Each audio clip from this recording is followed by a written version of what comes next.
सो ये तुम्हारा official syllabus unit 3 के ये दो सब टॉपिक्स हमने कर लिए थे।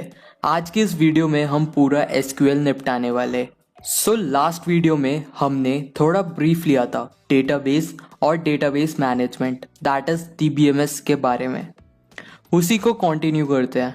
एसक्यूएल जैसे तुम टिंडर या व्हाट्सएप पर एक दूसरे से बात करने के लिए इंग्लिश या फिर हिंदी लैंग्वेज का यूज़ करते हो, वैसे ही डीबीएमएस से कम्युनिकेट करने के लिए जो लैंग्वेज यूज़ होती है उसे हम बोलते हैं SQL.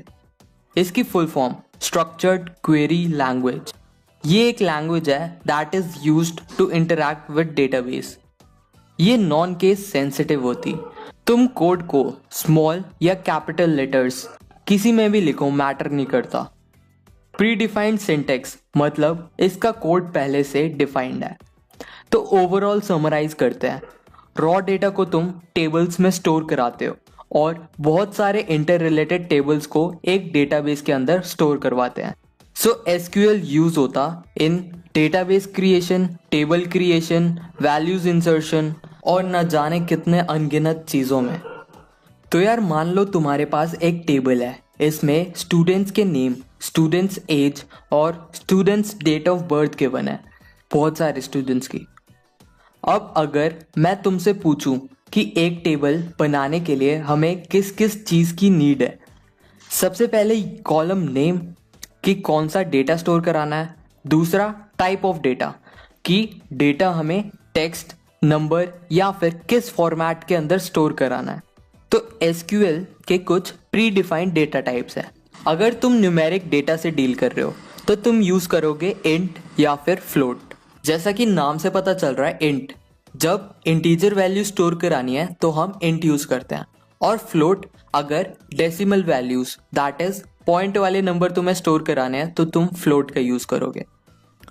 Next we have is date. अगर तुम्हें date of birth, date of death etcetera etcetera ऐसी चीज़ों में डेटा स्टोर कराना है तो तुम डेट डेटा टाइप यूज़ करोगे। याद रखना तुम्हारे पेपर का फेवरेट क्वेश्चन, डेट का फॉर्मेट। सबसे पहले ईयर आता है, फिर मंथ, उसके बाद date. Next we have text data. तो यार टेक्स्ट फॉर्मेट को स्टोर कराने के लिए हमारे पास दो डेटा टाइप होते हैं। एक होता है कैर और वैरकर, जिसके बीच का डिफरेंस बहुत बार पेपर में आता रहता है। तो यार दोनों यूज होते टेक्स्ट स्टोर करवाने के लिए। बस अगर फिक्स लेंथ है तो हम कैर यूज करते हैं। जैसे अगर जेंडर का कॉलम है उसमें तुम या तो एफ भर सकते हो या एम भर सकते हो। इसकी लेंथ डिफाइंड है कि एक कैरेक्टर तुम्हें डालना है, एम या फिर एफ, तो तुम कैर यूज करोगे। और वैरकर तब यूज करते हैं जब लेंथ फिक्स नहीं होती।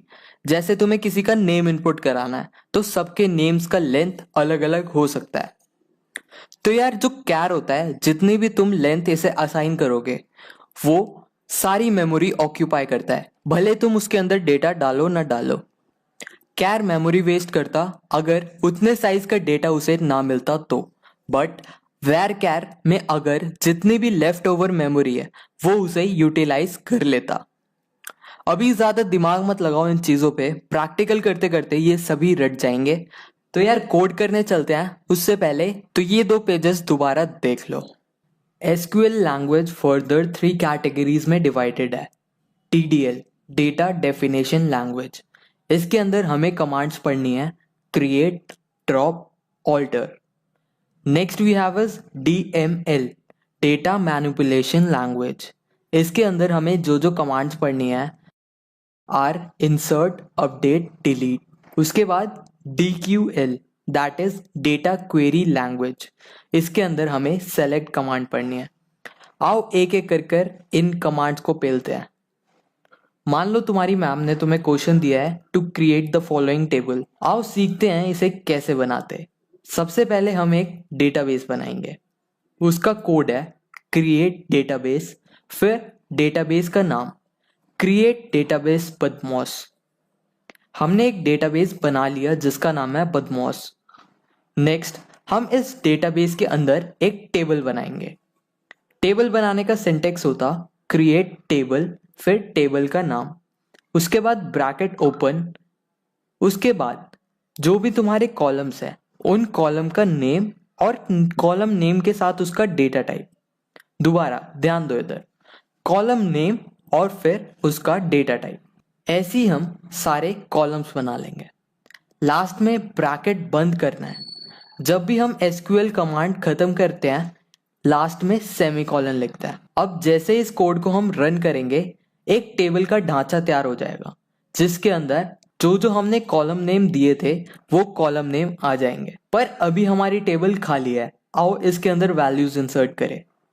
इंसर्ट करने का कोड इंसर्ट इनटू फिर टेबल का नाम और वैल्यू लिखकर ब्रैकेट में जो जो वैल्यूज तुम्हें इंसर्ट करनी है वो लिख दो। जैसे नेम में चमन, एज में 69, डेट ऑफ बर्थ में जो भी तुम्हारी डेट ऑफ बर्थ है वो डाल दो। उसके बाद ब्रैकेट बंद कर कर हमारा कोड यहाँ पे खत्म हो रहा है तो हम सेमीकोलन लिख देंगे। तो यार जैसे इस कोड को हम रन करेंगे टेबल के अंदर एक रो ऐड हो जाएगी। देखो अब एक और रो ऐड करनी हो तो कुछ नहीं करना, ब्रैकेट के बाद एक और ब्रैकेट खोल दो कॉमा लगाकर और उसके अंदर नेक्स्ट रो की वैल्यूज डाल दो। जैसे ही नेक्स्ट रो का ब्रैकेट खत्म होगा तुम एंड में सेमीकोलन लगा देना। लंबी सांस लो और देखो हमने क्या क्या कोड करा है।